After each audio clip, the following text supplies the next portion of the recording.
This lab is called wave on a string. So what you have to do is you have to find the velocity of the wave for the three cases. If you look at here on the top right in this green box, you have three cases. The fixed end, you see here, is look at this end is fixed. The loose end, here is loose, you see, it's loose going up and down the pipe. And then no end, is just free, no end. So you have three cases. So you have to find the speed of the wave for each case. Let me show you how to find the speed of the wave. We know that the wavelength is equal to the speed of the wave times the period, or the wavelength is equal to the speed of the wave divided by the frequency. So if you know the frequency and you know the wavelength, you can know the speed of the wave. So what you have to do, you come over here for the amplitude. Look at it, says here 1 centimeter. And look at here, it's just going up 1 centimeter. And then you have to choose certain frequency. You can choose, for example, 1 hertz. Look at the frequency here. You can choose 1 hertz. You see here? I chose 1 hertz. Now, I know the frequency now because it's 1 hertz. So I need to know the wavelength. So I can do a plot. I can plot V versus, I do V versus 1 over F. Okay? I'm sorry, lambda versus 1 over F. So lambda versus 1 over F. I know F, it's 1 hertz. I need to know lambda. To know lambda is you need to measure. You see here we have a ruler. And that ruler can tell us the wavelength, how long it is. You can see, I can measure the wavelength from peak to peak. Let's see if I go to 2 hertz. You see here, 2 hertz. I go up here, look, it says 2 hertz. Now look at, I can see peak to peak. You see that if I stop here, let me stop. There, go up, stop here. Look at, for example, from here, this peak to that peak. I can change it. You can see here, the peak is at 2 and at 5. So the wavelength here is 3 centimeters. So 3 centimeters for the wavelength. 3 centimeters for the wavelength. So I can measure these 3. I put it on the table. So I put 3 centimeters in the y direction, and then the frequency, I put 1 over 2. Remember, is the wavelength versus 1 over F. I know the frequency is 2 hertz.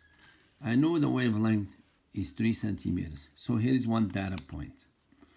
I can go to another frequency. Let's see, for example, 2.2. And then I play again. Play again, and then stop to measure the frequency. Okay, look at here. The peak here is at 4. Here is not at 7. It's like I have here 2.8, like 2.8 centimeters. So the wavelength changed. Here is a second data point. I know the wavelength, I know the frequency, so I make a table. Lambda is in the y direction, and 1 over F is in the x direction. And then I go to another frequency. Let's go to, for example, 2.5. So here, you can see, I change to 2.5 there. And then play. Now, if I play, stop somewhere, look at here. The peak is here and here. It's like 2.5 centimeters. So you see how the wavelength changed? So you keep collecting data.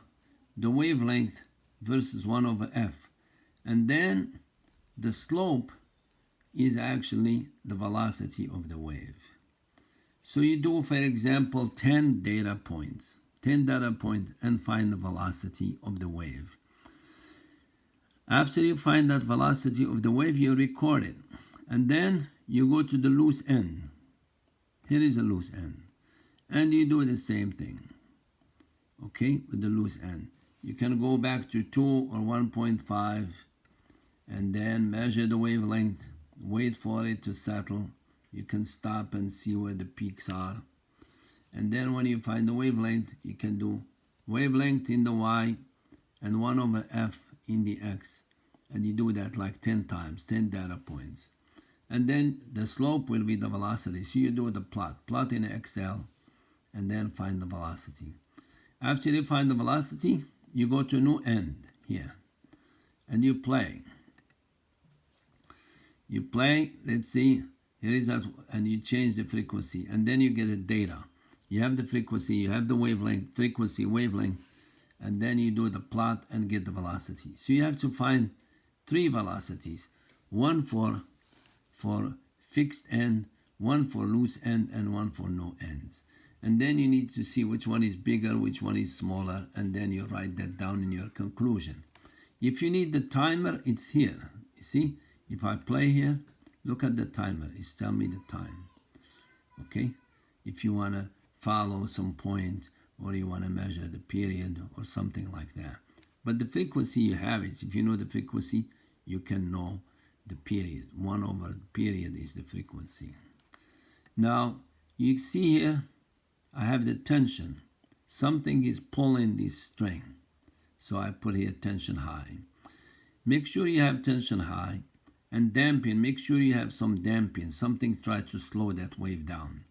You see, if I don't have a damping, if I put here like that, none, let me put fix, and then it goes crazy. Watch. You see how the wave is going? Let me make it high frequency.